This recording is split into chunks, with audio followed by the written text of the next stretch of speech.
당신은 하나님의 은혜를 어떤 방식으로 경험하고 있습니까? 오늘 묵상 본문은 열왕기하 9장 14절에서 29절입니다. 말씀 살펴보기.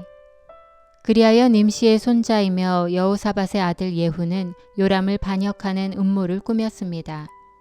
그때 요람과 온 이스라엘은 아람 왕 하사엘과 맞서 싸워서 길르앗 라못을 지키고 있었습니다. 그러나 요람 왕은 아람 왕 하사엘과 싸우다가 아람 사람에게 부상당한 것을 치료하기 위해 이스라엘로 돌아온 상태였습니다. 예후가 말했습니다. 너희가 내 뜻을 좋게 여긴다면 아무도 성 밖으로 나가 이스라엘에 이 소식을 전하러 가지 못하게 하라. 그러고 나서 그가 전차를 타고 이스라엘로 달려갔습니다. 요람이 그곳에 누워 있었고 유다 왕 아하시아가 그를 만나러 내려와 있었습니다. 이스라엘 망대를 지키는 파수병이 서 있다가 예후의 군대가 다가오는 것을 보고 외쳤습니다. 군대가 보입니다. 요람이 명령했습니다. 한 사람을 말에 태워 보내라.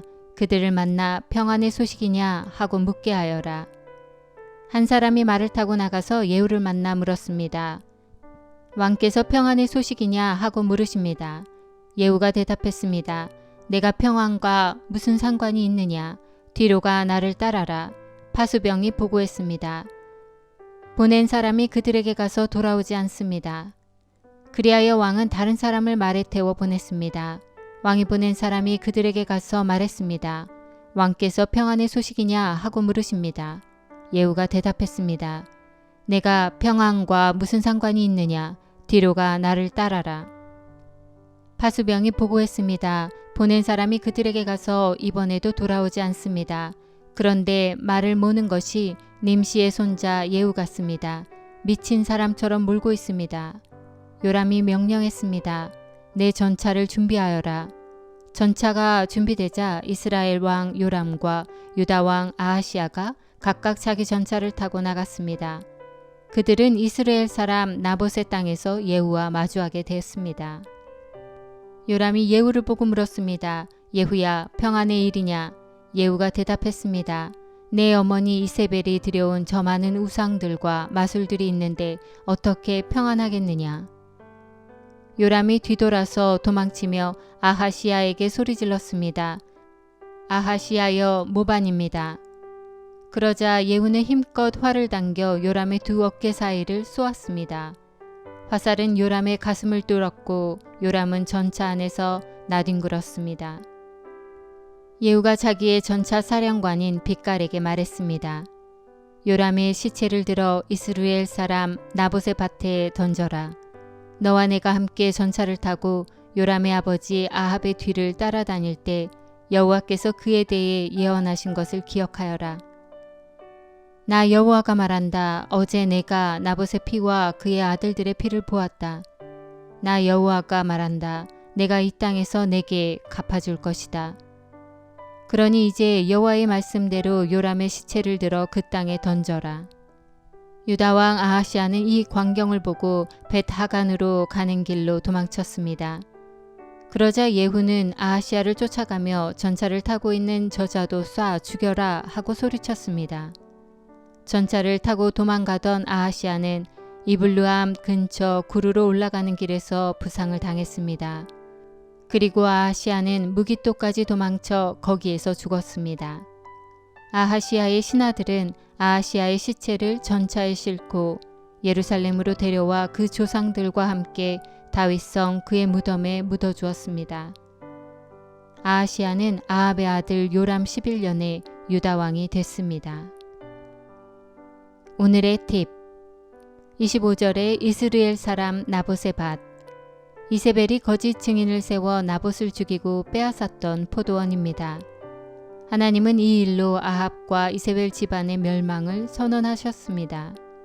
오늘의 본문은 이 예언이 성취되는 내용입니다. 말씀 이해하기. 오늘의 본문은 아합의 아들 요람 왕과 아합의 사위 남유다의 아하시아 왕이 반란을 일으킨 예후에 의해 죽임당하는 내용입니다. 하나님께서는 시내산에서 엘리야에게 이스라엘을 회복하기 위한 계획 3가지를 말씀하셨습니다. 그 계획은 아람의 왕으로 하사엘, 북이스라엘의 왕으로 예후, 그리고 엘리야를 대신할 예언자로 엘리사를 세우는 것입니다. 그리고 하사엘의 칼을 피해 도망치는 사람은 예후가 죽일 것이고 예후의 칼을 피해 도망치는 사람은 엘리사가 죽일 것이다 라는 말씀에 따라 새로이 세워질 세 사람을 통해 이스라엘은 심판받을 것입니다. 온전한 회복은 이스라엘의 죄악을 정결하게 하는 심판을 통과한 후 이루어질 것입니다. 하나님의 말씀대로 아람 왕 하사엘과 싸우다가 부상당한 요람 왕을 예후가 죽입니다. 하나님은 이전에 엘리야와 엘리사를 통해 수없이 많은 은혜를 베푸셨습니다. 또한 시내산에서 하셨던 긍휼하고 은혜로운 하나님, 오래 참고 선함과 진리가 풍성하며 수천 대에 걸쳐 긍휼을 베풀고 죄악과 범죄와 죄를 용서하시겠다는 약속을 지키셨습니다. 그러나 안타깝게도 북이스라엘의 왕과 백성은 하나님의 의도를 깨닫지 못하고 그들의 삶을 돌이키지 않았습니다. 이제 하나님은 북이스라엘과 남유다의 죄를 심판하여 그들을 정결하게 하는 방식으로 자신의 은혜를 나타내실 것입니다. 하나님은 심판의 시작으로 아합 집안에 속한 두 나라의 왕인 아합의 아들 요람과 사위 아하시야를 죽이십니다.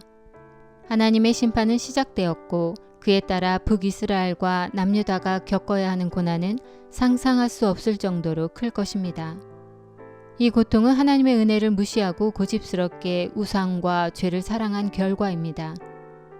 결국 그들은 나라를 잃고 포로로 끌려가는 일까지 겪게 됩니다. 이것이 열왕기의 원독자들이 바벨론에 있게 된 이유입니다.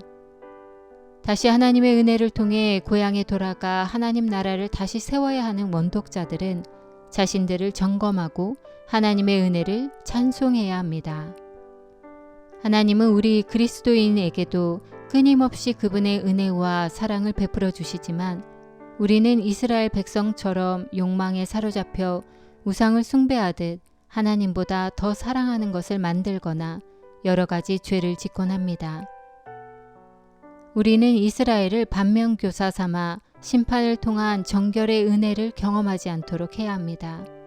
그리고 여전히 우리에게 사랑과 은혜를 베푸시어 죄를 깨닫게 하신 하나님께 신속하게 회개하고 돌아오며 하나님의 뜻을 성취한 예후처럼 하나님이 원하시는 일을 찾아 적극적으로 행해야 합니다. 말씀 따라 살아가기. 당신이 심판을 통해 정결하게 되는 은혜를 경험하지 않기 위해 즉시 회개해야 할 죄는 무엇이 있습니까? 당신에게 하나님이 행하길 원하시는 일이 무엇인지 기도하고 순종해 보십시오. 말씀대로 기도하기.